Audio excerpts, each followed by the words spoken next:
안녕하세요. 법률사무소 이름의 전성배 변호사입니다. 오늘은 비상장 주식이 포함된 재산 분할에 있어서 이를 현금 정산만을 허용할 것인지 아니면 현물 분할도 가능한 것인지가 문제된 최신 대법원 판례를 살펴보도록 하겠습니다. 이혼 재산 분할과 비상장 주식 대응 전략 대법원 2023호 16033 판결 바탕으로 한 자산가 및 기업 대표들의 맞춤형 핵심 대책을 살펴봅니다. 기업 대표들의 시한폭탄, 비상장 주식. 왜 예금 부동산 분할과 다른가? 부동산이나 예금은 처분과 분할이 비교적 명확합니다. 반면 비상장 주식은 임의로 매각하기 힘들어 자산가 이혼 소송에서 가장 복잡하고 가혹한 리스크로 작용해 왔습니다. 그동안 법원은 이혼 후 불필요한 분쟁을 막기 위해 대상 분할, 즉 현금 정산 방식을 고수해 왔습니다. 하지만 이로 인해 대표들이 일시적 유동성 지옥에 빠지게 됩니다. 장부상 수백억 가치라고 해서 경영자가 당장 막대한 현금을 보유한 것은 아닙니다. 무리한 지급 명령은 흑자부도를 부릅니다. 재산 분할 방식 3가지 장단점 비교. 대상 분할. 주식은 경영자가 소유하고 배우자에게는 그에 상응하는 가치, 즉 현금을 지급한다. 장점은 이혼 후 경제적 관계가 완전히 단절되어 깔끔합니다. 단점은 경영자에게 급격한 자금 조달 압박 및 유동성 위기를 초래합니다. 현물 분할. 주식 자체를 비율대로 쪼개서 상대방에게 명예를 이전하는 겁니다. 장점은 가치평가 오류 리스크를 공평하게 분담합니다. 단점은 이혼 후에도 주주로 엮여 경영권 분쟁 발생 우려가 있습니다. 경매 분할. 주식을 제3자에게 매각하거나 경매를 거친 후 대금을 배분합니다. 장점은 실제 시장 가격으로 정산하여 가액 분쟁을 예방할 수 있습니다. 그러나 비상장사 특성상 헐값 매각 위험으로 가치가 폭락할 우려가 있습니다. 이 사건 대법원 판결의 반전. 84.5%, 총 분할 자산 중 비상장 주식 비중이 84.5%로서 그 가치평가액은 약 753억 원이나 되었습니다. 기계적인 현금 정산 판결의 파기, 원심의 가혹한 판단, 남편에게 주식을 다 몰아주고 아내에게 현금 143억 원을 즉시 지급하라고 판결했습니다.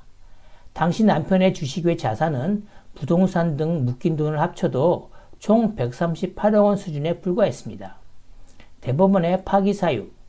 오로지 현금으로만 정산하라는 방식이 당사자에게 지나치게 가혹해 실질적 형평을 해야 하는 경우에는 대상 분할만 고집하지 말고 현물 분할, 주식을 배분하는 등 다양한 방법을 창조적으로 혼용하라고 판시했습니다. 대법원이 제시한 4대 핵심 심리 척도. 실제 유동성 구조. 서류상 장부 평가액 수백억에 속지 말고 당장 가용할 수 있는 기업 및 개인의 실제 현금 흐름을 철저히 심리할 것. 급매 처분 손실. 현금 확보를 위해 집이나 여타 자산을 급처분할 때 발생하는 급매 손실을 고려해 공평을 기할 것. 경제적 위험 분담. 비상장 주식은 가치 폭락 우려가 있는 위험 자산이므로 현물 분할을 통해 가치 변동 리스크도 부부가 공평하게 나눌 것. 생존권 및 부양.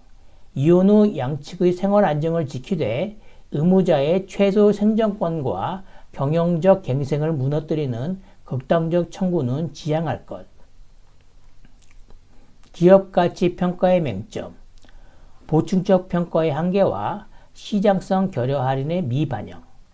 가사재판 실무에서는 주로 세법, 상징세법상 보충적 가치평가를 바탕으로 금액을 책정합니다.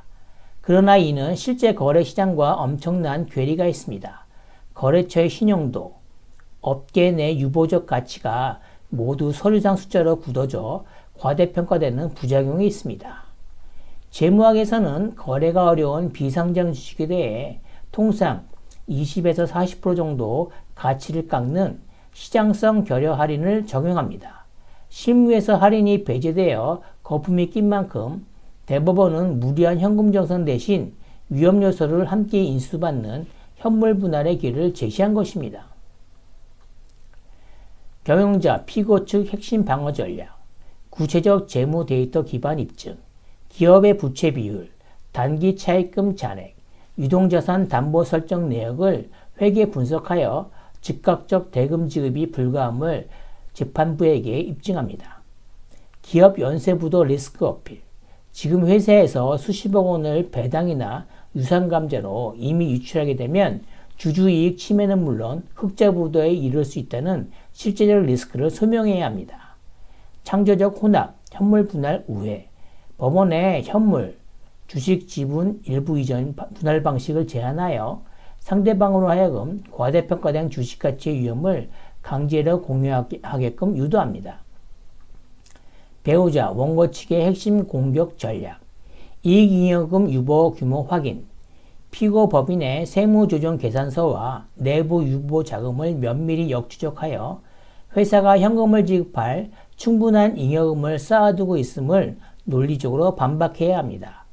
과거 급여, 배당 인출 경로 추적, 경영자인 피고가 과거 회사에서 과도한 보수를 받거나 임의로 배당금을 받아간 금융기록을 추적하여 실질소득 지배력을 밝혀냅니다.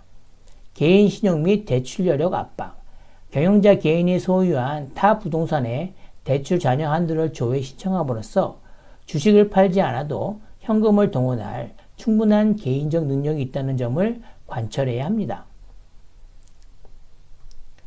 재무회계 입증싸움으로의 전환, 가사소송을 뛰어넘는 패러다임. 앞으로 기업가형 이혼소송은 단순한 혼인 기여도 싸움이 아닙니다. 고도의 재무분석, 세법, 계속기업 가치를 둘러싼 철저한 수치적 대결입니다. 단순 법률 조력에 그치지 않고 기업 구조와 유동성 상황을 법관이 쉽게 이해할 수 있는 재무회계 공식으로 가공하여 조율할 수 있는 융합형 파트너가 필수적인 시대가 되었습니다. 거시적 조율자로서의 법원과 변호사. 이혼은 지극히 사적인 결별이지만 그 분할 대상이 중소, 중견기업의 지배주식일 경우 그 판결은 근로자, 거래처, 채권자의 생계까지 결정합니다. 기업 가치를 지키면서도 부부간 권리를 공평히 조율하는 창조적 정산이 필요한 이유입니다.